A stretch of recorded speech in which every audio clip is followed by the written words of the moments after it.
Welcome and thank you for attending. Today I will present our qualitative study examining how the intentional integration of guest speakers within case study-based instruction strengthens experiential learning.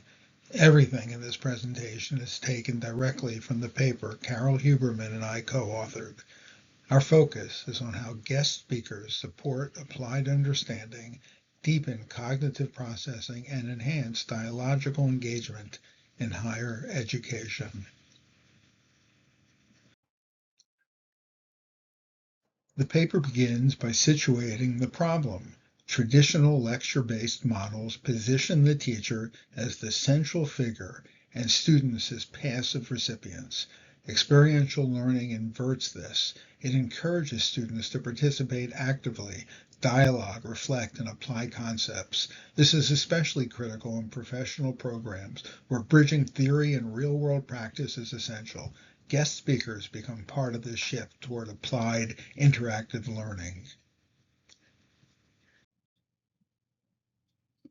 Our purpose is focused to understand how guest speakers enhance experiential learning when paired with case studies, not just whether they do.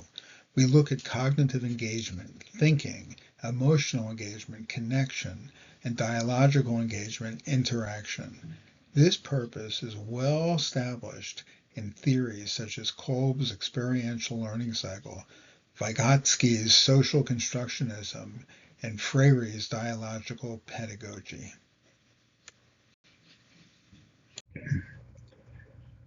The research question: how does the integration of guest speakers into case study-based instruction enhance experiential learning and promote deeper engagement and knowledge construction? This question guided all aspects of our study. The emphasis is on how learning is enhanced, the mechanism, not simply the outcome. We sought to understand the interactions between participants, the case narrative, and the practitioner insights. Kolb argues that learning is a cyclical process grounded in experience. One, concrete experience; two, reflective observation; three, abstract conceptualization; four, active experimentation. Case study pedagogy naturally moves students through these steps.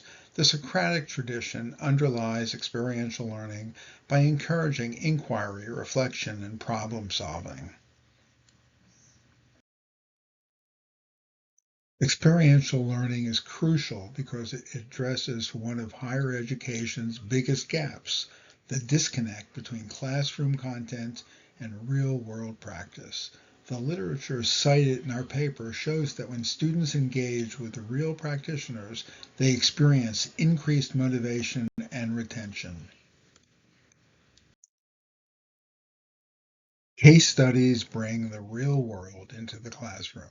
Students must decide which facts matter, what challenges exist, and what solutions are best. The method supports constructivist learning by prompting students to make meaning rather than receive it passively.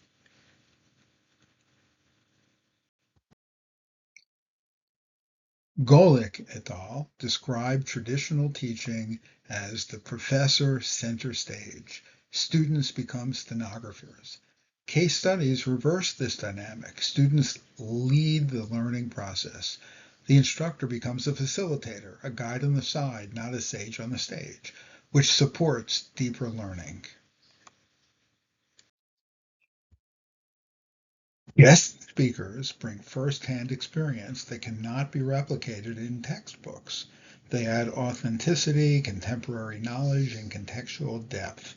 Fawn et al. Note that personal narratives and industry insights help students understand how theoretical models operate in practice.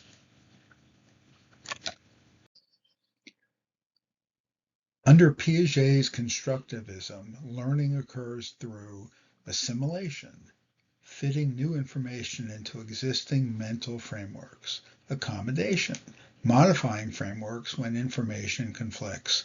Case studies and practitioner dialogue activate both processes by challenging assumptions and introducing new perspectives.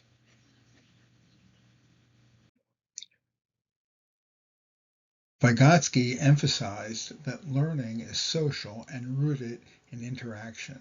ZBT, zone of proximal development, refers to the difference between what learners can do independently and what they can do with assistance. Guest speakers provide this scaffolding by modeling expertise and guiding interpretation of the case.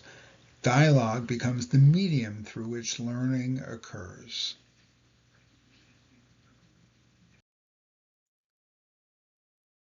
Freire argues that knowledge is created through interaction, through conversation, reflection, and shared inquiry.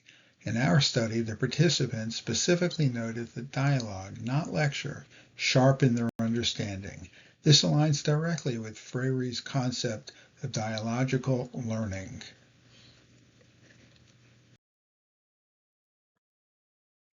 This visual summary demonstrates how guest speakers fit within experiential pedagogy. They deepen the case discussion, add lived experience, and promote collaborative sense making.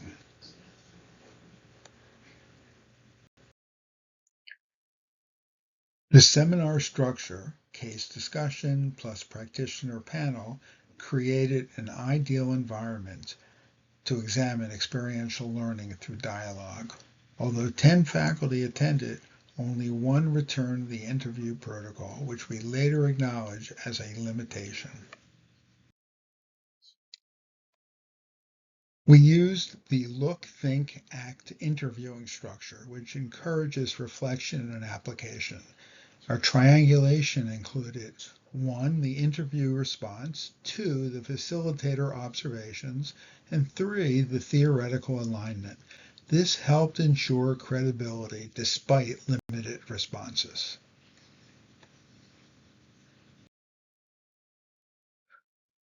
These 5 themes emerge from Saldana's first and second cycle coding. First cycle coding refers to the initial pass through the data using simple descriptive labels, or in vivo codes using the participant's own words. The second cycle coding groups those initial codes into broader patterns or categories, which helps reveal the larger themes. Although only one protocol was submitted, the themes align strongly with observations and theoretical foundations. We will now look at each theme individually. The participant emphasized that hearing from police chiefs made the theory feel alive. This is Kolb's model in action: abstract conceptualization, concrete experience. Guest speakers took leadership theories discussed in the case and illustrated how they function in real decision-making contexts. This demonstrates the power of lived experience in enhancing comprehension.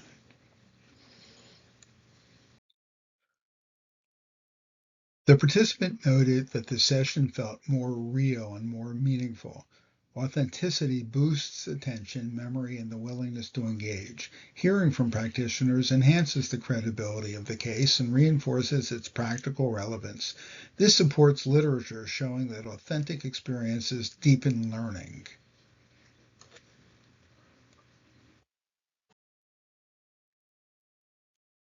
The participant stated that the dialogue, quote unquote, sharpened my understanding.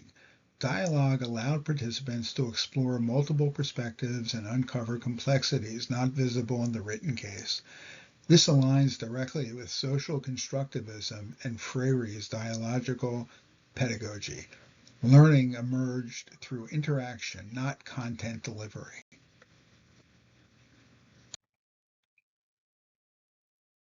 The participant warned that without structure, participants could become passive spectators. This underscores that experiential learning must be purposefully designed. Pre-reading, guided questions, and facilitated discussion are essential. Structure ensures participants remain active, not observers. The participant explicitly said the model is, quote unquote, applicable across disciplines. This suggests broad pedagogical utility beyond public administration or law enforcement contexts. Its success relies on the universality of dialogue, authenticity, and real-world relevance.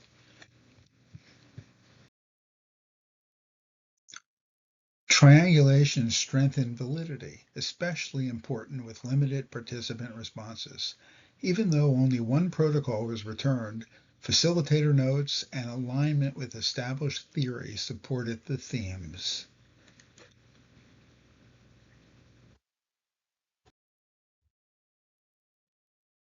The major limitation is the single return response. However, qualitative case studies can still produce meaningful insights when supported by triangulation, reflexivity, and theoretical grounding.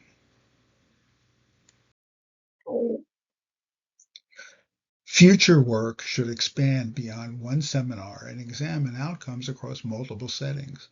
Longitudinal studies could uncover whether faculty continue using the model and whether student learning improves.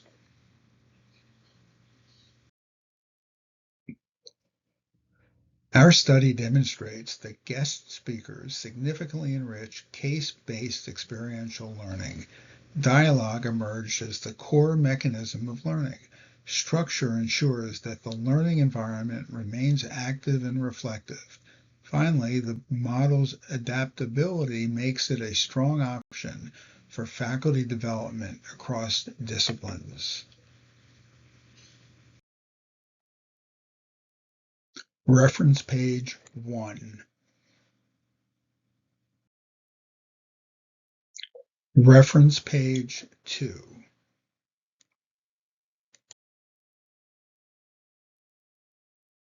Reference page 3. Thank you. This slide contains our contact information.